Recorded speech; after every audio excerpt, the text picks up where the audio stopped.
Hello everyone, कैसे हैं सभी लोग। तो आज हम लोग डिस्कस करने वाले हैं आरपीएफ कांस्टेबल का जो पेपर कल से स्टार्ट हो रहा है उसमें क्या क्वेश्चन आ सकते हैं आपके एग्जाम में। क्या जो चीज़ आपको बताया जाएगा उससे क्वेश्चन मिलेंगे तो बिल्कुल मिलने वाले हैं, उसके लिए रेडी रहिएगा। 3 वीडियो में आपको लगभग आपके सारे क्वेश्चन मिल जाएंगे और इसमें हमने कुछ नंबर सिस्टम, परसेंटेज और कुछ टॉपिक के क्वेश्चन लिए हैं जहां से क्वेश्चन आप कल वाले पेपर में देखिएगा, आपको दिखाई देंगे। और जैसा पेपर आपका आरपीएफ एसआई का आया था या फिर और पेपर आए थे उसके हिसाब से मैंने क्वेश्चन उठाए कि क्या क्वेश्चन आपसे पूछे जा सकते हैं जो इस बार भी पूछे गए थे। तो स्टार्ट करते हैं क्लास को और इनको लगाने का सबसे यूनिक तरीका क्या हो सकता है, बिल्कुल वो अप्रोच सीखेंगे हम लोग।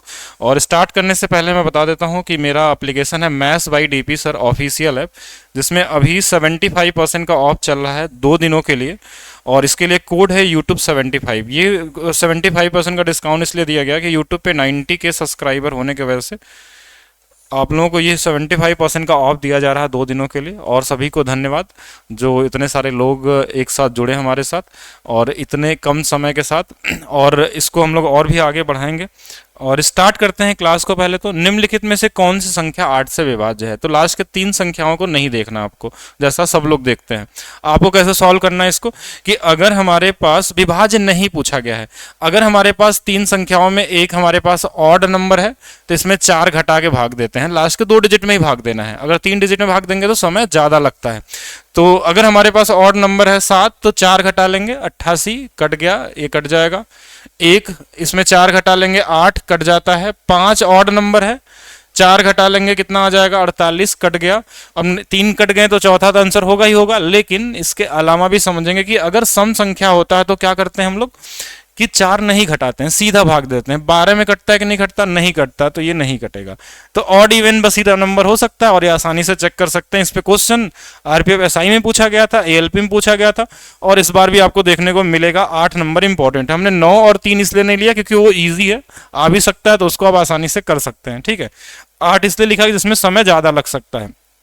जैसे ये वाला हमारे पास है 4 है, y है और 6 है, तो ये सम संख्या है। पहला चीज, अगर सम संख्या है तो इसमें कुछ घटाने की जरूरत नहीं है। और आपसे मिनिमम बोला गया है कि न्यूनतम मान ज्ञात कीजिए, तो हम सबसे न्यूनतम मान 1 से शुरू कर लेंगे। जैसे 1 देखा, ये 16 बन गया तो 16 8 से कटता है, तो फिर हमको कुछ भाग देने की जरूरत नहीं है, आंसर कर लेंगे यहाँ पे। ऐसा नहीं कि पूरे में भाग देके टाइम वेस्ट करेंगे, सीधा सीधा आंसर निकाल लेंगे। चलिए आगे देखते हैं नेक्स्ट क्वेश्चन की तरफ। एक क्वेश्चन ये बड़ा इस बार पूछा गया था। क्वेश्चन इजी है, इसलिए नहीं कि मैं लाया हूं, आप लोगों के एग्जाम में पूछा जाएगा इसलिए मैं यहाँ पे लाया हूं क्वेश्चन में। बाकी तो मैं आसान क्वेश्चन बहुत कम ही आप लोगों को बताता हूँ। ठीक है, तो जब संख्या n को 5 से भाग दिया जाए तो शेषफल 2 बचता है। तो अगर हम n को 5 से भाग देते हैं तो शेषफल 2 बचता है। अगर यही n स्क्वायर दे दिया जाए कि n स्क्वायर मतलब n हमारे पास 2 बार है और फिर 5 से भाग देंगे तो यहाँ भी 2 आएगा और यहाँ भी 2 आएगा। और इन दोनों के बीच में अगर गुणा का साइन है तो दोनों जुड़ जाते हैं, ऊपर में अरे सॉरी गुणा हो जाएंगे। तो अब देखिए ये वाली वैल्यू क्या बची, 4। इससे छोटी है तो यही आंसर हो जाएगा, बड़ा होता तो फिर से भाग देते हैं। इसी क्वेश्चन में कई तरीके से इस बार पूछा गया था आरपीएफ एसआई वाले में और एएलपी में कि कभी कभी ये दे सकता था कि when n is divided by 5 then remainder get, अगर हम पाते हैं 2 तो यहाँ पे हमारे पास क्या हो सकता है, ये ऐसा दे सकता था कि n स्क्वायर प्लस 3 में भाग दे दीजिए। तो इसका मतलब ये हो गया कि इस n का तो हमारे पास अभी निकाले थे, कितना आया था 4 और 3 ये मिलके कितना हो जाएगा 7। 7 में 5 से भाग दे देंगे, 2 रिमाइंडर आ जाएगा। कहीं ऐसा भी दे सकता था कि 3n प्लस 2 में भाग दे दीजिए हमारे पास 5 से। तो क्या करेंगे, n की वैल्यू 2 दिया है तो देखिए 3 तो 3 ही रहेगा क्योंकि छोटा है 5 से। यहाँ 2 आ जाएगा और ये वाला तो ऑलरेडी 2 है, जो सिंबल है ना वो सिंबल को नहीं छोड़ना है। तो 3 दूना 6 और 2 8, यानी ऊपर में 8 आ गया। अभी फिर से भाग जा सकता है इसमें कितने, एक बार, तो रिमाइंडर कितना बचेगा 3। तो कुछ भी ऐसा दे दे। कभी n क्यूब भी दे सकता है कि अगर हम n स्क्वायर दिया है तो ऐसा हो सकता है n क्यूब हो। तो ऐसा भी इसको इनडायरेक्टली वर्ड में भी लिख के दे सकता है कि when any number divided by 5 then we will get remainder 2। फिर अगर आपसे पूछ ले कि अगर हम उसी नंबर के वर्ग को या उसी नंबर के घन को दोबारा भाग देते हैं तो क्या आ सकता है। तो जिस भी लैंग्वेज में पूछे ये पूछा जाएगा। ठीक है, दूसरा एक और इंपॉर्टेंट क्वेश्चन जो नहीं पूछा गया था इस बार चांसेस है पूरा आने का, रेडी रहेंगे कल से। ठीक है, कि एक पैटर्न हमारे पास आता है कि दो संख्या अगर पी क्यू है, दोनों अलग दो अंकों वाली संख्या है, अगर इन दोनों को आपस में घटा दिया जाए उल्टा करके, ठीक है, उल्टा करके मतलब कि अगर हमारे पास पी क्यू है और इसमें हम क्यू पी को घटा देते हैं तो ये ऑलवेज 9 का डिविजिबिलिटी रूल होता है, ये फिक्स है। तो इसको आपको ध्यान में रखना है। आप कोई भी नंबर लेके चेक कर सकते हैं कि क्या ये सही में काम करता है कि नहीं, तो बिल्कुल करेगा, ये हर नंबर पे काम करता है। अच्छा, इसमें एक चीज और है कि अगर इसी नंबर को अगर आप जोड़ देते हैं उल्टा करके तो ये ऑलवेज 11 से डिविजिबल होता है। किससे? 11 से डिविजिबल होगा, और डिफरेंस रहेगा तो हमेशा 9 से आएगा। तो ये ध्यान रखना चाहिए। कोई भी रैंडम नंबर लेके चेक कर लीजिए, 2 डिजिट का नंबर, जैसे अगर हमने बोला कि 13 है और इसी को उल्टा कर देंगे तो 31 हो जाएगा। अगर इनको जोड़ देंगे तो देखिए ये 44 बन जाएगा जो 11 से कटता है। अगर इनको घटा देंगे तो ये हमारे पास 9 से कटने वाला नंबर आ जाएगा। तो कुछ भी तरीके से कर लीजिए, कोई फर्क नहीं पड़ता है। ठीक है, तो ये ध्यान रखेंगे, इससे क्वेश्चन मिल सकता है। एक क्वेश्चन आपका एलसीएम एचसीएफ से पूछा जाएगा, 100% वाला क्वेश्चन है कि आना ही आना है, या बेसिक एलसीएम निकालने के लिए पूछ सकता है, एचसीएफ निकालने के लिए पूछा सकता है। एक तो ये आ गया, उसको नहीं लिया गया। एक क्वेश्चन ये वाला पैटर्न बड़ा इजी वाला है कि n1 और n2 बराबर एलसीएम इंटू एचसीएफ, इस पे भी एक क्वेश्चन आता ही आता है एग्जाम में, और देखने को मिलेगा कल वाले पेपर में भी। दो संख्याओं का अनुपात 3 और 4 का अनुपात है, उनका हमारे पास एलसीएम दिया रहता है और आपसे उनका एचसीएफ पूछ लिया जाता है। ठीक है, तो इसको लगाने के कई तरीके हो सकते हैं, बहुत आसानी से भी लगाया जा सकता है। लेकिन आप क्या कर सकते हैं कि देखिए इन दोनों का गुणा करिए, 4 गुणे 3 12, इसी से इसको भाग दे दिया करिए, बस यही आंसर आ जाएगा हमेशा। ठीक है, तो 40 क्या होगा आपका आंसर होगा। इन दोनों संख्याओं का अनुपात को गुणा करेंगे, 4 गुणे 3 12 चौक 48। ठीक है, तो ये आंसर हो गया आपका। अगर यहाँ पे एलसीएम के जगह पे एचसीएफ दिया होता तो क्या करते कि इन दोनों का गुणा करते और इसको भी गुणा कर लेते। यानी कि हम कैसे समझेंगे कि अगर हमको एचसीएफ चाहिए, एचसीएफ चाहिए, तो हमारे पास एलसीएम बटे में अगर संख्याओं का अनुपात हमारे पास दिया है तो ए भी क्या होना चाहिए, ए भी अनुपात होना चाहिए, अनुपात। ठीक है, तभी उनकी वैल्यू रखते हैं। अगर इसी क्वेश्चन में हमको एचसीएफ पूछा जाए तो इसमें भाग नहीं देना है, सिर्फ 5 है, 7 है, 8 का भी गुणा कर लीजिए इसमें, 8 5 40, 4 7 28, 280 आ जाएगा। ये और आसान हो जाता है। तो ये दोनों के लिए रेडी रहेंगे। कभी कभी एचसीएफ दिया रहेगा तो एलसीएम, एलसीएम दिया रहेगा तो एलसीएम दिया रहेगा तो बड़ा नंबर होगा, तो इन दोनों से भाग दे देना है। और अगर एचसीएफ देके एलसीएम पूछा गया तो इन तीनों का बस गुणा कर देना है, यही आंसर मिलेगा हमेशा। कोई एक्स मान के जरूरत नहीं है, उतना टाइम वेस्ट नहीं करना आपको। नेक्स्ट देखिए, कभी कभी ऐसे भी क्वेश्चन आते हैं ना कि आपको इनका संख्या ना पूछे एलसीएम में से, इन दोनों संख्याओं का योग पूछ लिया, तो इसको लगाने का सबसे पहला तरीका क्या होना चाहिए आपके माइंड में कि संख्या का अनुपात दिया तो इनको जोड़ लेते हैं, 11 4 15, तो 15 से कटने वाला नंबर अगर 1 है ऑप्शन में तब तो आपको सॉल्व ही नहीं करना है। अगर 1 से ज्यादा है तो फिर सॉल्व करने जाएंगे। तो 15 से कटने वाला नंबर हमारे पास एक नंबर तो दिख रहा है, क्योंकि 5 और 3 दोनों से कटना चाहिए, और ये वाला 0 तो ये तो पॉसिबल ही नहीं है। ठीक है, तो ये नंबर आप 5 तो चाहिए चाहिए हमको लास्ट में, साथ में 3 भी चाहिए। तो इस तरीके से भी कर सकते हैं, लेकिन नहीं हुआ तो फिर आपको दोनों संख्या निकालनी पड़ेगी कि 11 की वैल्यू और 4 की वैल्यू क्या होगी। देखिए यहाँ से हम क्या निकाल सकते हैं, एलसीएम निकाल सकते हैं, इन सभी का गुणा करके। एलसीएम निकल गया, एचसीएफ निकल गया, तो संख्याएं भी निकल जाएंगी। किस वाले फार्मूले से? ए इंटू बी बराबर एलसीएम इनटू में एचसीएफ वाले से, इससे निकाल सकते हैं। वो तो प्रोसेस के साथ जा सकते हैं। नेक्स्ट क्वेश्चन, परसेंटेज का एक क्वेश्चन देखिएगा। इस बार पॉपुलेशन से क्वेश्चन पूछे गए थे और फिर से दोबारा पूछे जाएंगे। पॉपुलेशन वाले क्वेश्चन में क्या होता है कि कभी कभी क्वेश्चन में हमारे पास या तो बढ़ने के लिए बोला जाता है या तो घटने के लिए, या कभी कभी ये भी होता है कि एक बार बढ़ जाएगा और एक बार घट जाएगा, ऐसा भी हो सकता है, या 2 बार बढ़ गया एक बार घट गया, ऐसा कुछ भी चेंजेस होते हैं उसमें, इंक्रीज होगा या डिक्रीज होगा, कुछ इस तरीके से बातें की जाती है आपके क्वेश्चन में।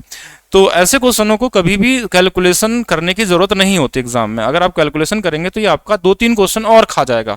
ठीक है, तो इससे बचने के लिए क्या करना है आपको कि हमेशा देखिए किस परसेंटेज से बढ़ाया गया है, तो 4%, इसको हम क्या लिखते हैं 1/25। इसका मतलब ये 25 से 1 बढ़ेगा तो 26 होगा, और ये 26 अगर हमारे पास कोई यूनिक नंबर है क्या इसके अंदर में, तो हम देखेंगे कि ये 13 इसके अंदर में आता है।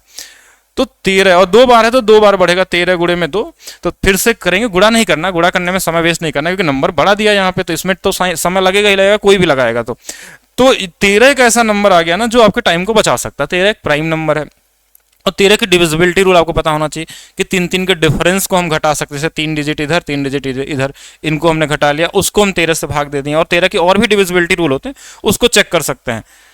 अगर उससे आप निकाल दिए तो हमारे मैक्सिमम चांस होता है कि इस तरीके से एग्जामिनर क्वेश्चन सेट नहीं करता है, तो आपको ऑप्शन एक ही मिलने का चांस है।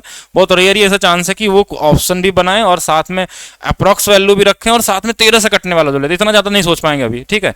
तो आप क्योंकि इस तरीके से वो सोचते नहीं, क्योंकि इस तरीके से क्वेश्चन बनाते नहीं वो लोग, ठीक है, कि ऐसा होगा। तो आप बहुत आसानी से निकाल सकते थे। क्या होगा कि देखिए बहुत आसानी से देखेंगे कैसे निकालते हैं हम लोग, इनके बीच का डिफरेंस जो इससे कट जाए, 3 के बीच का डिफरेंस, तो आप आसानी से निकाल सकते हैं। तो कहीं से भी चालू कर लीजिए। देखिए 4 में से 2 चला जाएगा तो 8 में से चला गया 4 और ये 4। अब देखिए 3 डिजिट को कैसे भाग देते हैं, तो अगर आपको 3 वाला पता है तो ठीक है, नहीं तो अब ऐसे करते 13 3 39 और यहाँ 13 चौके 52। देखिए यही वाला नंबर कट गया हमारे पास, तो यही आंसर होगा। बाकी आपको चेक तो सारे ही करने, ठीक है, ऐसा नहीं कि कोई एक चेक किया वही आ गया तो ठीक है, तो भी रेयर चांस के लिए आपको एक बार रीचेक करना जरूरी है। बाकी इन कैलकुलेशन से तो आप बच जाएंगे इसमें, ठीक है। ऐसे बहुत सारे क्वेश्चन मिलेंगे और नंबर को आपको ढूंढना पड़ेगा। जैसे अच्छा और क्वेश्चन पॉपुलेशन के नहीं आए, तो एक कॉमन क्वेश्चन और भी आता है, ये भी इस बार नहीं आया था, ठीक है, लेकिन आएगा आपके एग्जाम में। अब अगर कल वाले परसों वाले में नहीं आया तो ये एनटीपीसी में दिखेगा या तो फिर ग्रुप डी में दिखेगा। तो एक क्वेश्चन ऐसा पूछा जाता है आपके एग्जाम में, एक कस्बे की जनसंख्या 10,000 है, यदि पुरुष की जनसंख्या में 5% की वृद्धि होती है और महिला की संख्या में 10% की वृद्धि होती है तो जनसंख्या 10,800 हो जाती है। तो कस्बे में महिलाओं की वर्तमान जनसंख्या ज्ञात करें। ऐसे क्वेश्चनों को मेंटली लगाया जाता है, इसको लिख के लगाते हैं तो आप अपना टाइम वेस्ट कर रहे हैं अभी तक। कैसे लिख के लगाया जाए, मतलब बिना मतलब लिखे कैसे लगाएंगे, उस पर थोड़ा चर्चा करते हैं हम लोग।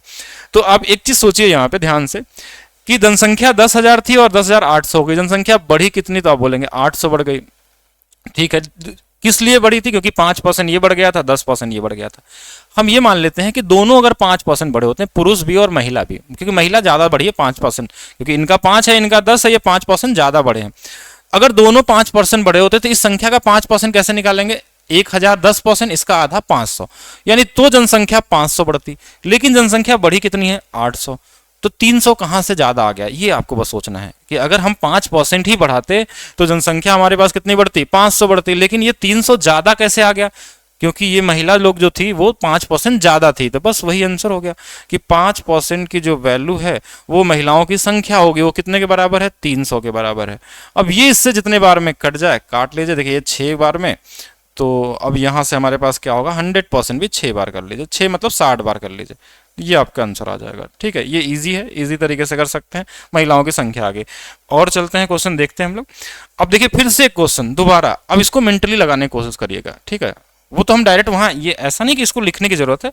5 बराबर 300, 5 36, तो 100 बराबर 6 गुना बस करते 6, हाला एक ही आंसर है, इसमें लिखने की जरूरत नहीं, मैं बस लिख दिया। 8000 जनसंख्या थी, बढ़ के हो गई 8680, कितनी बढ़ गई 680 बढ़ी है। तो 680 बढ़ी है तो कुछ तो रीजन होगा, एक 8% बढ़ा था, एक 12%, तो दोनों को सिर्फ 8% बढ़ा देते हैं, इसका 4% छोड़ दीजिए, तो 8% कितना होगा भैया, 8% 8 हटे 64, 640 हो गया। कैसे 8/100 कर लेंगे, 2 जीरो कट गया, 8 का गुणा 8 में 64, 640, 680 है, कितना ज्यादा है 680 और 640 का डिफरेंस कितना है 40 का। ये 40 ज्यादा क्यों है, 40 ज्यादा इसलिए है क्योंकि महिलाओं की संख्या में 4% की ज्यादा वृद्धि हुई थी, 4 बराबर 40, ये इससे 10 गुना पे, तो 100% निकाल लीजिए, महिलाओं की संख्या आ जाएगी, ये भी 10 गुना पे, तो 1000 हो जाएगा। लिखना है तो लिख लीजिए, ऐसे जैसे भी चाहे वैसे कर सकते हैं, कॉमन क्वेश्चन होता है, ठीक है। चलिए ऐसे क्वेश्चन अगर आते हैं तो इसके लिए रेडी रहेगा, मे भी आपको मिल जाए कल वाले एग्जाम में। एक बड़ा इंपॉर्टेंट क्वेश्चन है, इस बार देखने को मिलेगा और कई बार मिला, इस बार वाले मतलब 2024 वाले में मिला ये पेपर, अलग अलग तरीके से पूछा गया था, जेएसएम का अलग अलग तरीके से यूज किया था आपके एग्जाम में। तो अब यहाँ पे क्या देखेंगे हम लोग कि एक स्कूल में लड़कों और लड़कियों की संख्या का अनुपात, इसको लगाने के कई तरीके हो सकते हैं, हम सारे डिस्कस करेंगे, ठीक है।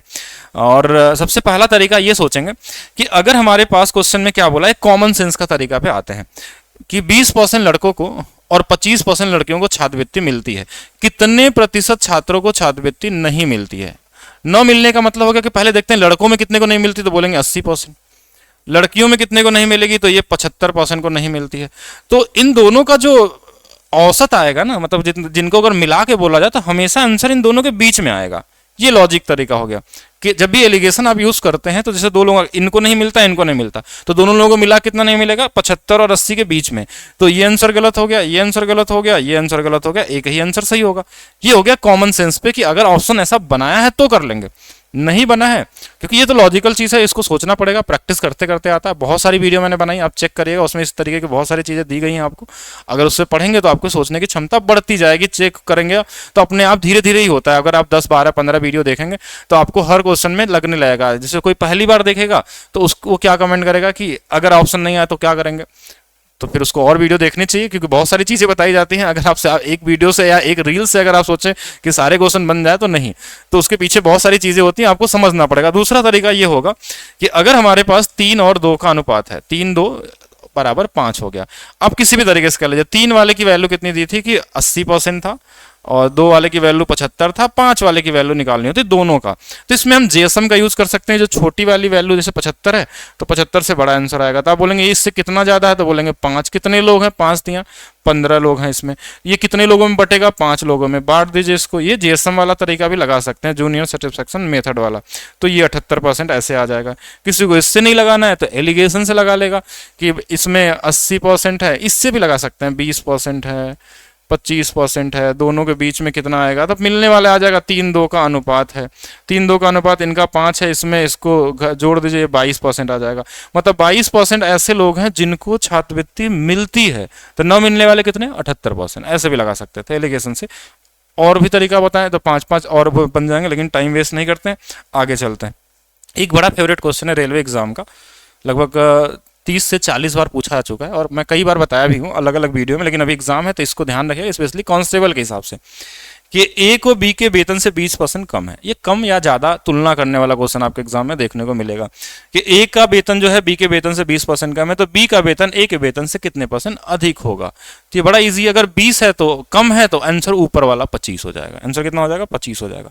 अगर 25 दिया रहता है यहाँ पे तो आंसर क्या होता, 33.33 होता। अगर 33.33 देता तो आंसर क्या होता, 50 होता।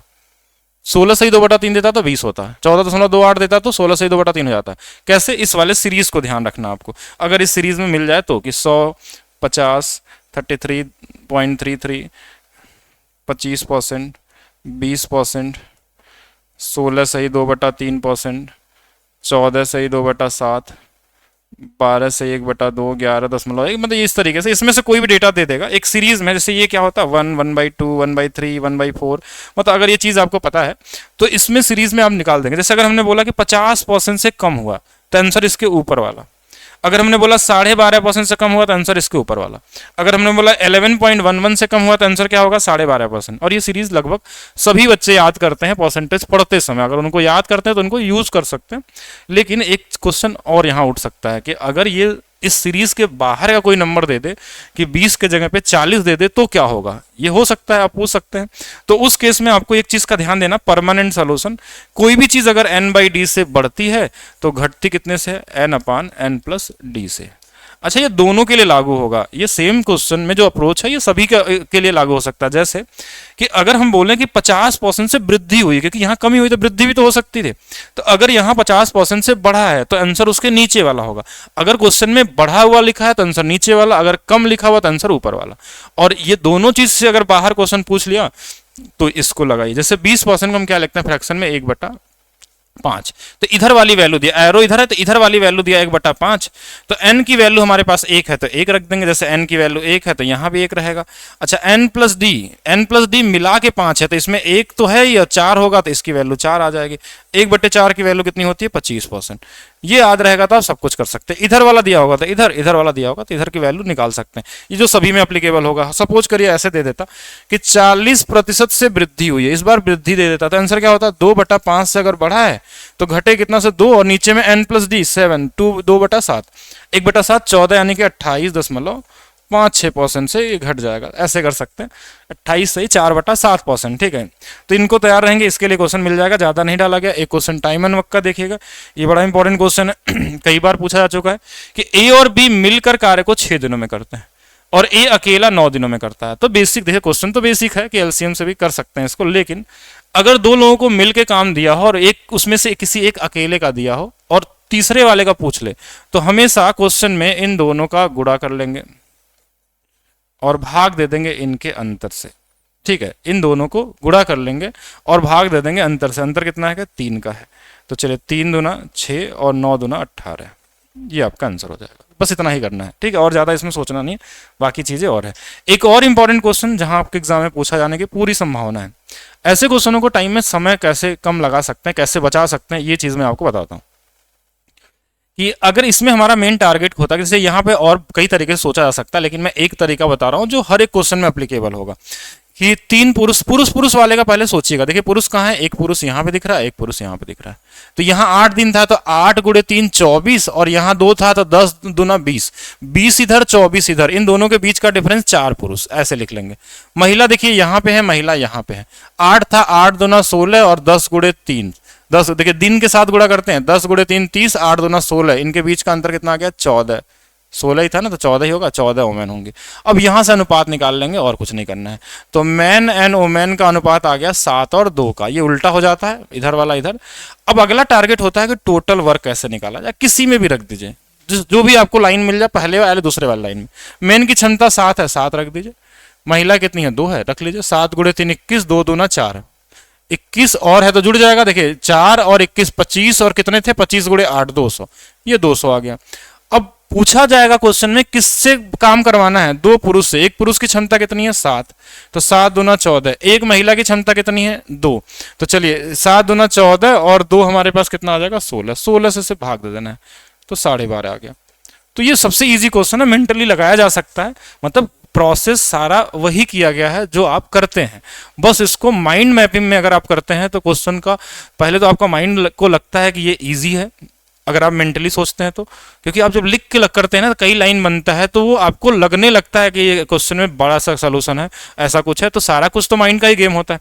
तो माइंड मैपिंग करेंगे तो आपको ये इजी लगेगा और बेहतर लगेगा, और इससे आप बड़े बड़े क्वेश्चनों को भी सॉल्व कर जाएंगे, आपको पता भी नहीं चलेगा। कैसा भी क्वेश्चन हो, सीजीएल मेंस का हो या कोई भी आज तक जितने भी क्वेश्चन आए हो इस पैटर्न पे, आप एक बार ट्राई करके देखिएगा, बिना लिखे आप इसको बना सकते हैं। एक बार कोशिश करिए, जैसे 2-4 क्वेश्चन की प्रैक्टिस तो करना ही पड़ेगा। आप सोचेंगे कि हमने देखा और सीधा लगा दिया, तो ऐसा भी नहीं है, कुछ में प्रैक्टिस से भी स्पीड बढ़ती है, तो उसको कोशिश करेंगे आप लोग, ठीक है, ट्राई करेंगे। नेक्स्ट देखिएगा, एक ये क्वेश्चन आता है कि पहली 10 विषम संख्याओं का माध्य निकालिए, है इजी सा। तो इसमें बस हमको बताने का इतना ही मतलब था इस क्वेश्चन को लाने का, कि यहाँ से क्वेश्चन आपको मिलेगा कि विषम ही नहीं हो सकता, सम भी हो सकता है, नेचुरल नंबर भी हो सकता है, क्रमागत संख्याएं भी हो सकती हैं, इस पे क्वेश्चन बनता है आपके एग्जाम में। तो अगर विषम की मैं बात करूं तो 10 संख्याएं बोला है तो 10 ही हो जाएगा आंसर। प्रथम 25 बोलेगा तो 25 हो जाएगा, प्रथम 26 बोलेगा तो 26 हो जाएगा। सम वाले में क्या होता है, सम संख्या अगर बोलता है यहाँ पे, अगर सम होता, अगर इवन नंबर होता तो इसमें एक जुड़ जाता है बस। अगर ये 10 बोलता तो आंसर 11 आ जाता, 11 बोलता तो 12 आ जाता, 100 बोलता तो 101 आ जाता, इस तरीके से होगा।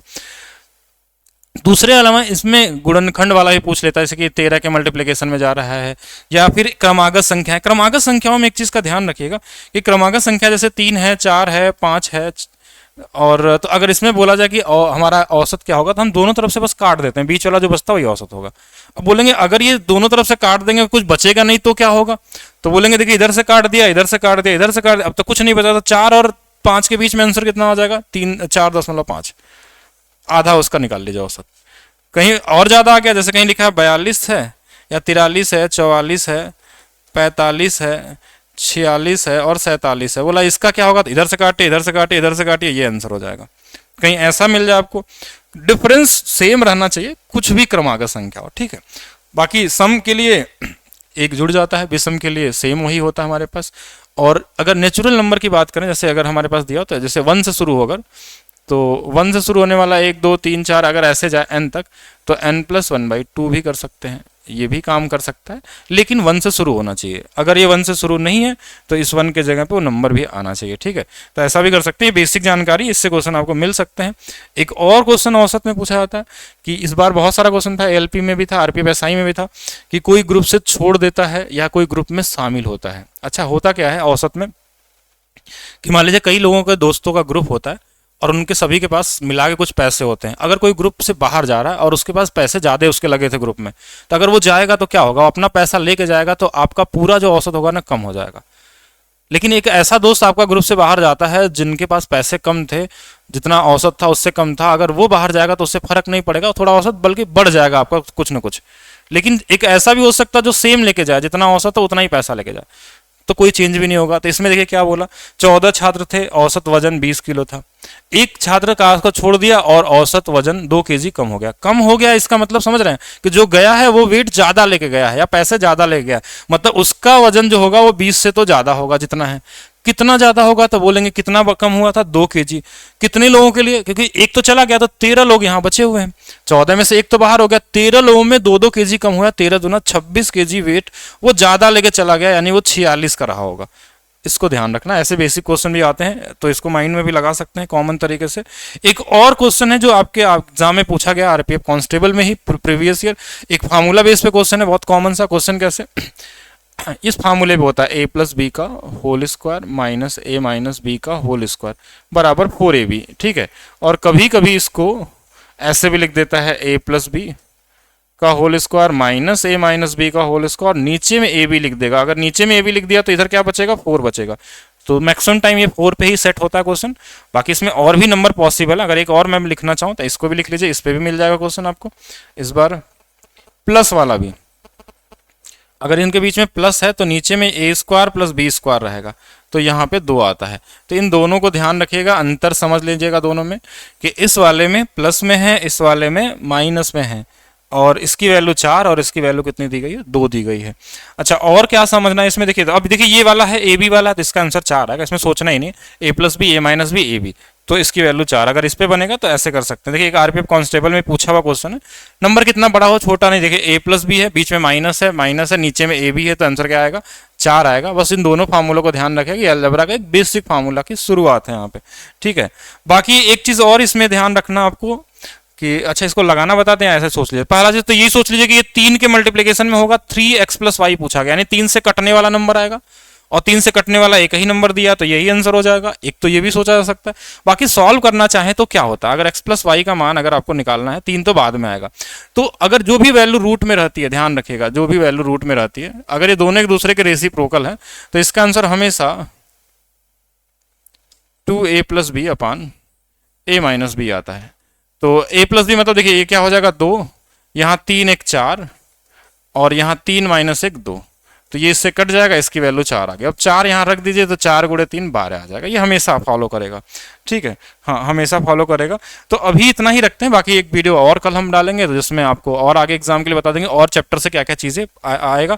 अगर आपको वीडियो ये अच्छा लगता है, अगर आपको लगता है कि इसको और आगे बढ़ाया जाए कांस्टेबल एग्जाम के लिए, जो अभी एग्जाम होने वाले हैं, तो आप वीडियो के नीचे कमेंट करिएगा, वीडियो को लाइक करिएगा, साथ में चैनल को सब्सक्राइब जरूर करेंगे, ठीक है। और साथ में ये ऑफर जो चल रहा है इसके बारे में भी आप बता सकते हैं, maths by DP sir official app, जिसपे 75% का ऑफर केवल 2 दिन के लिए है। और इसमें आरपीएफ कांस्टेबल का सारा पेपर सोल्यूशन एक यूनिक तरीके से करा दिया गया। एक रेलवे सोल्यूशन बैच है, एक मिनिमम प्राइस में आपको मिलता है 99 में, वहां से भी आप कर सकते हैं कांस्टेबल के। अगर अभी आपको एग्जाम देना है तो सिर्फ एक पेपर पढ़ना है, उसमें 6-7 वीडियो होंगे, उससे सारे क्वेश्चन आपके मिल जाएंगे एग्जाम में, ठीक है। ये कोड लगाने पर आपको 75% का ऑफ मिलने वाला है। तो मिलते हैं नेक्स्ट वीडियो में, वीडियो को लाइक करिए, शेयर करिए, थैंक यू।